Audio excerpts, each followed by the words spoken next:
Bonjour à tous, bon week-end. Nous sommes aujourd'hui le samedi 30 mars 2024. Je m'appelle Aïssatou Boubadalil. Je me méfie toujours de ces panafricanistes à géométrie variable qui, le jour, n'ont pas assez de mots pour critiquer et fustiger durement la soumission de certains dictateurs décrits comme étant à la solde de la France, et la nuit jouent, rigolent et épargnent ostensiblement d'autres dictateurs de toute critique. Alors question, pourquoi Nathalie Yamb est-elle si complaisante avec le régime Biya? Pourquoi oriente-t-elle ses piques à peine voilées sur ceux qui se battent véritablement pour une vraie souveraineté du Cameroun et une personne en particulier?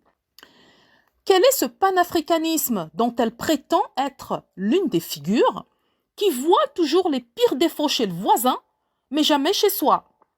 Quel est ce panafricanisme qui veut en découdre avec Talon, Déby, Gnassingbé, mais qui épargne soigneusement l'un des plus vieux dictateurs africains, Paul Biya, au Cameroun?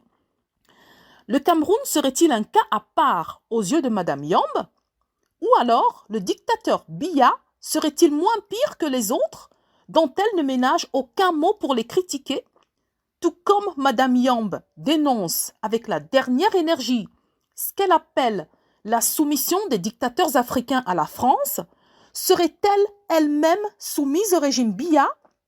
Ce panafricanisme à géométrie variable ne peut tromper que ceux qui refusent d'ouvrir leurs yeux sur les incohérences d'une dame, certes courageuse et éloquente, mais dont le courage en question s'arrête à la porte d'autres intérêts qu'elle se garde bien de révéler.